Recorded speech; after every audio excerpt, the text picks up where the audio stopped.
Hey, JB from Huffy here, and today I'm going to be touching a topic that comes up pretty often for our customer service, and that is my foot hits the wheel when I'm pedaling and turning. And a lot of times this can be addressed in two different situations. Either you have the pedals on your bike and you're pedaling with the heel of your foot, which you really shouldn't do. You should try to center your foot on the pedal so that the arch of your foot is over the middle of the pedal. The other reason why is your bike might not be assembled correctly, and we're going to get into that here in just a second with these two examples. All right, so let's start with our kids' bike. So this is a 12-inch demonstration bike that we use here for training, and so it's a perfect example to help you understand at home. So I have the handlebar in the forward orientation and the fork in the reverse orientation. And you might be saying to yourself, how do I know the difference? It just doesn't seem like it's super intuitive, so let me give you a quick tip here. So I have the crank kind of spun around, and I just basically rotated this until it's all the way forward. I'm going to turn the tire a little bit, and I'm going to note the space between the crank and the pedal and the front tire here. So I can get 2 fingers in here, maybe 3 if you want to do it that way. But we're just noting the space. We're making a mental note to ourselves. We're going to flip everything around. So now my handlebar is facing me, but the fork is facing the opposite direction, and that's what's important. So we're going to turn the tire, and we're going to do this look again. And now I have space to put my whole hand between the crank and the front tire. So now we know the correct orientation. This fork has a leading edge drop out on it, so it's easy to tell here also. This leading edge goes forward, and that's the way it should be. Not all forks on kids' bikes are like that. A lot of forks are just pinched down here at the bottom with the dropout integrated into the fork. And if you have that situation, this is a very easy way to check and see if your orientation is correct, because you'll have the same results. You'll have, if it's backwards, not very much space. And if it's correct, you'll have enough space to put more fingers or your whole hand in there.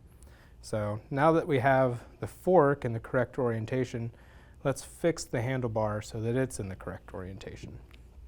So I'm going to take a 15mm wrench. I'm going to put it on this bolt here. And depending on the model of bike that you have, this may be a 15, could be a 14, and this could also be a 5 or a 6mm hex. And a hex, better known as an Allen wrench by trade, looks like this here. This example is from Park Tool. It's one of their wrenches. It's a bicycle specific tool company, and you can use this around the house on other stuff too, especially if you're a fan of do-it-yourself furniture. So I've got this 15mm loose. I'm going to hold the fork in place, just kind of give this guy a rotate. Once I got it lined up, I'm going to go ahead and just snug this up.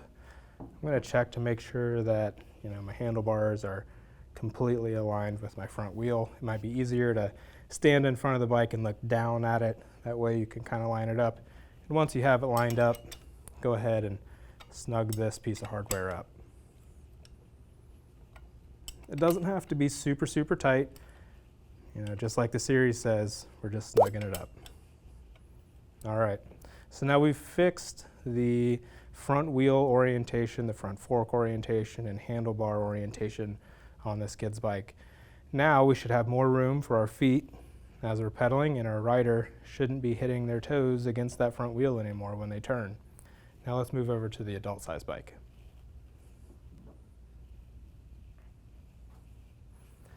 All right, so another example here is a popular bike that we sell, and the fork is on backwards.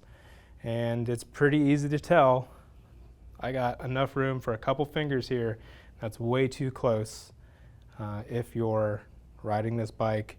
And this should already feel awkward anyways, but to some folks it doesn't, especially newer riders or riders that are picking up bicycling again. It may be a little different. But this is definitely too close. Even if the rider has their foot in the correct position on the pedals, not going to work out well. It's really common because of how bikes are packed in boxes. A lot of times they pack the bike in with the fork in the reverse position to help protect it in the packaging from anything hitting the box on the outside, or the delivery driver that might toss it around in the truck or accidentally drop it while they're carrying it. So easy way to check is, once again, turn it around. Now you're going to notice I have room for my whole hand here. It's much more space. It's much more comfortable of a ride. The geometry should be a little bit more comfortable as well. But we do have another problem. We have all these wires and cable housings in the wrong direction, or handlebars now in the wrong direction. So let's go ahead and fix that as well.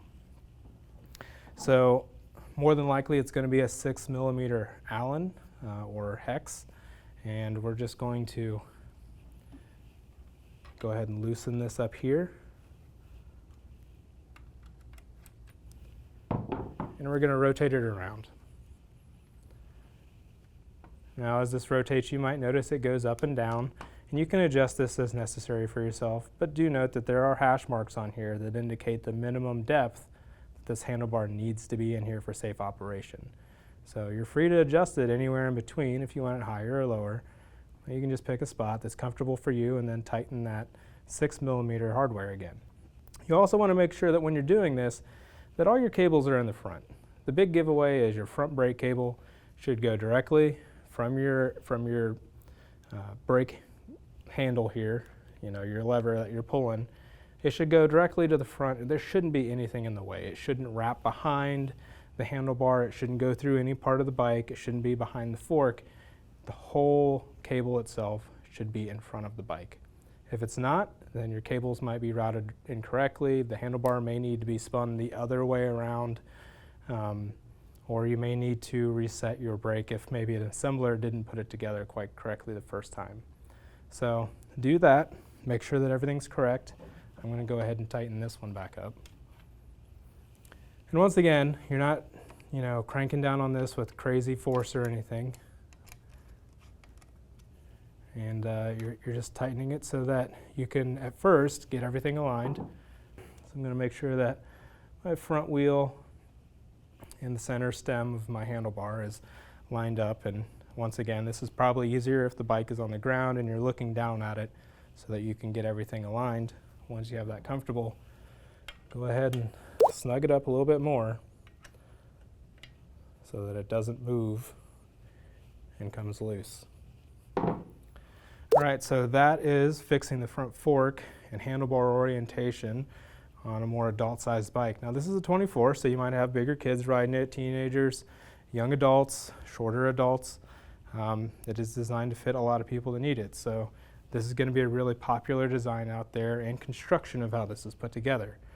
This isn't the only way it's put together. There are threadless versions of this as well, and it's just different size Allens, but you can move it around, do the same process, retension everything, follow the directions of the torque marks and things like that you see.